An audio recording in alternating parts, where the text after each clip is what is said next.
Hello everyone, this is the first update for February 2025. It is really cold. It is chilly, but we're not here to listen to me talk about the weather. Alright, so this morning I had my virtual visit with the neurosurgeon, and the last one we had, it was in person, left me very optimistic about stuff in the future. And this virtual visit, left me the exact opposite. I understand, and I do. I understand that doctors see a lot of people, and you can't remember everyone you talk to. I get that. But I don't think that he remembered who I was.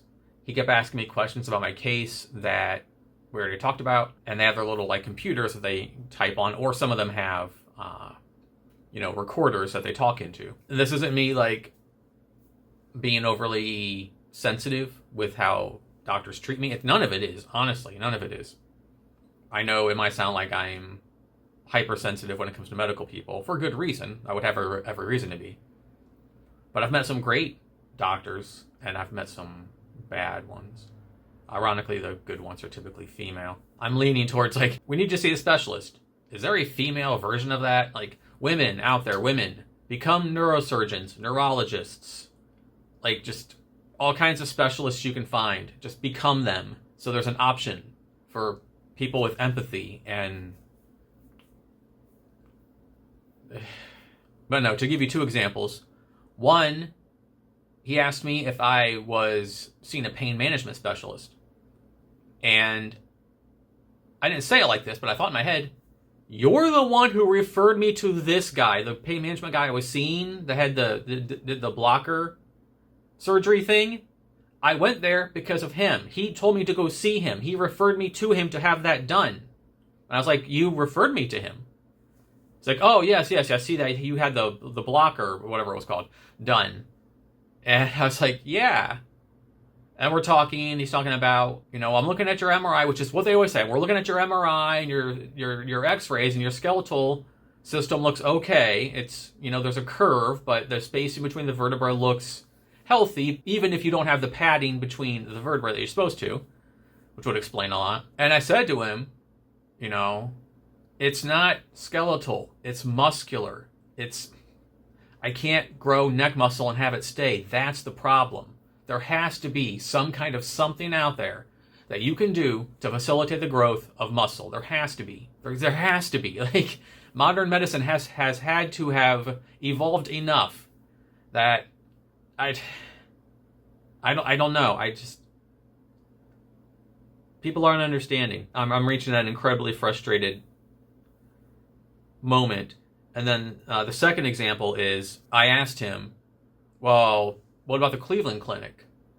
He says, oh, would that be something you might be interested in? And again, I wanted to say to him, you're the one that brought it up to me. You gave it to me as an option. You said if this stuff with this doctor and the pain management stuff didn't work out, we could send you to the Cleveland Clinic. Maybe they could help you. I'm like, you fucking... You said it to me. God bless it. Oh, my throat. So yeah,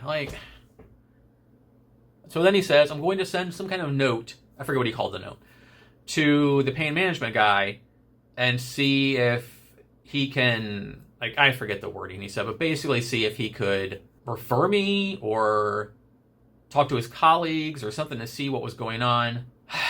So yeah, I'm not saying that light at the end of the tunnel is being snuffed out, but man, this visit just... yeah. Up next we have the redo of the upper scope, where they put a tube all the way down in me, and I have to fast for at least a day before it happens. Not looking forward to that. Alright, see you in the next one. Blah.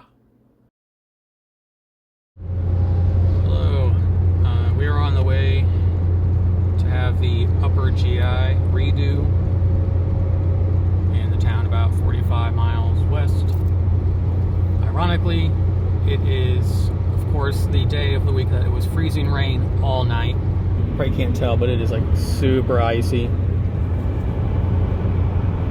And yeah, we left a little early just to be able to go as slow as we needed to due to the weather. And fingers crossed it all goes well. And yeah, so. Also, I forgot to add that I have not eaten anything in about 32 hours. So I'm very hangry right now. And yeah, sucks. But it's only because of the procedure I'm having done. They want like no food in your stomach at all. So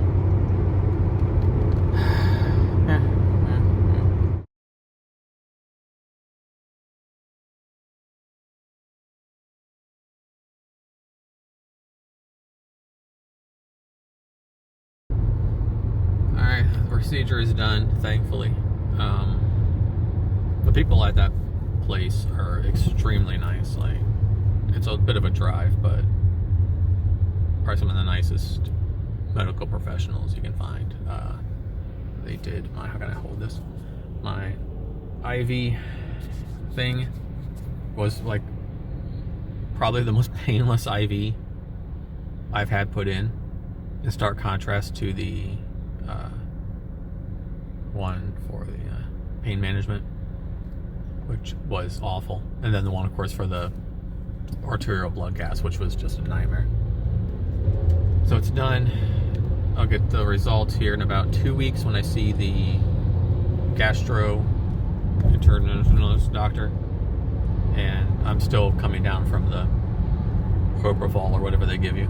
But now we have a new mission, and that's the hunt for hash browns. I've not eaten in 30 hours other than just the 2 fig Newtons I had after I woke up about 10 minutes ago. So hopefully the oil won't wreak havoc on me, but I just really want some hash browns. So hopefully we can get some on the way home. And good news, there was no obstructions in my stomach this time, so they were able to do the procedure like normal. This procedure is like the only time you can't eat for like an extended period of time. If, you know, you're having something that's, yeah, they're putting a tube all the way down inside of you. Right now, we're on Operation Hash Browns, so let's go.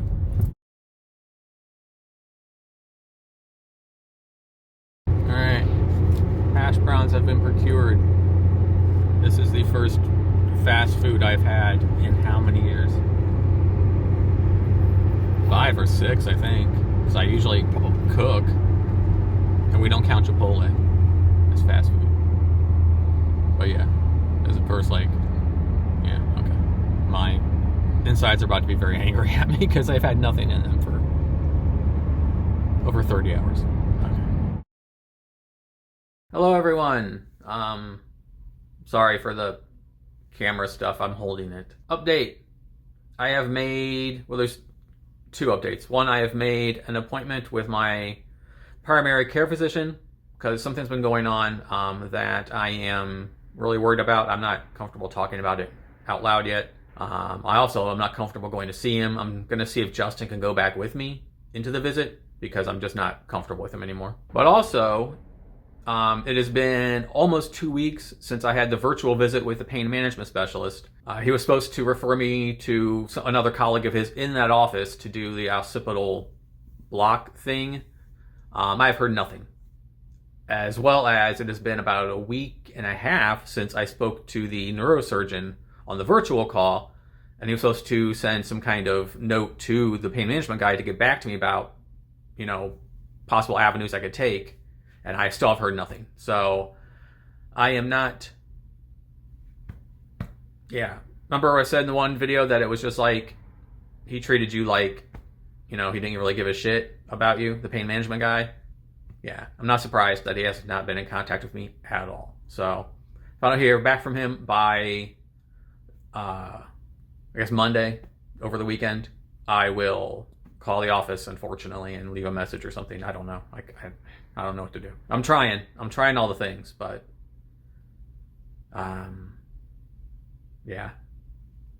If there's one thing that I've learned in all my years on this earth is that the universe, for whatever reason, has it out for me. If you don't believe me, you can ask Justin, because he is amazed by it as well. So, yeah.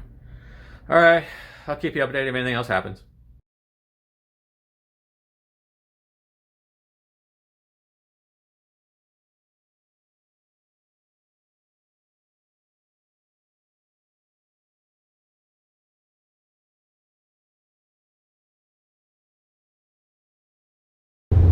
Hello everyone, here's the next update for February 2025. We are en route to go see the gastroenterologist doctor, the GI. It is kind of treacherous. It is very snowy. Not as icy as it was last time. The snow is blowing, it's drifting snow. We left early again to account for the weather. So yeah, fingers crossed that we get there safely and get back safely, and then we get some kind of news about something. But yeah, that's all for now. We're on our way. I'm gonna stop talking so I no longer distract Justin.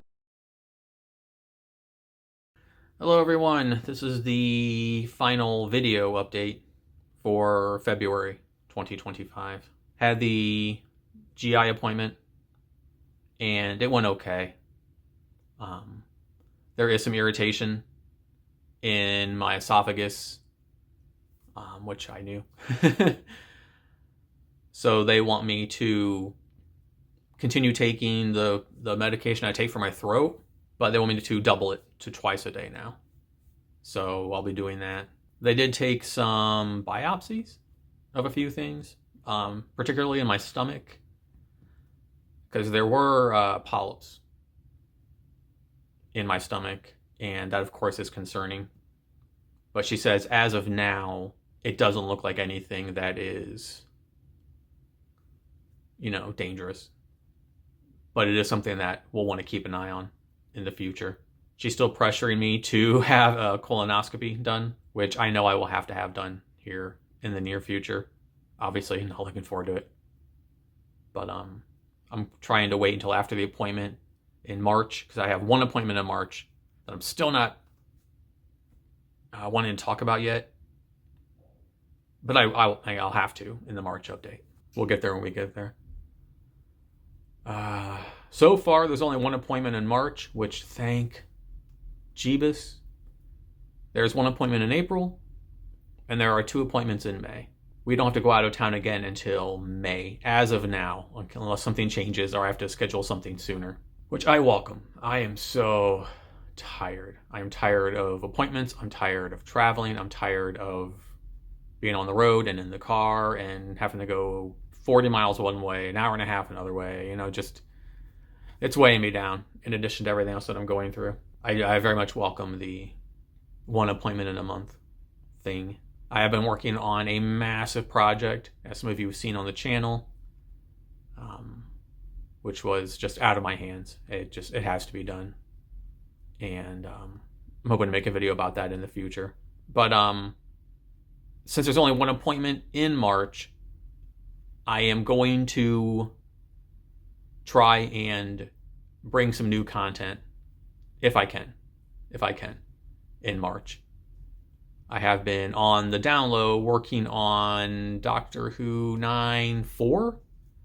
It's slow, very slow, but progress is progress. So we'll see what I can get done in the meantime. But yeah, I'm just exhausted. This is taking its toll. In addition to everything else, it's just taking its toll. So yeah, that's the final update for February. Unless something happens or I want to let you know anything else. And if so, I will add it in after this. Stay tuned for possible new content in March, as well as for the March health update. And yeah, fingers crossed that what's going on with me is nothing serious in relation to the very uncomfortable thing. So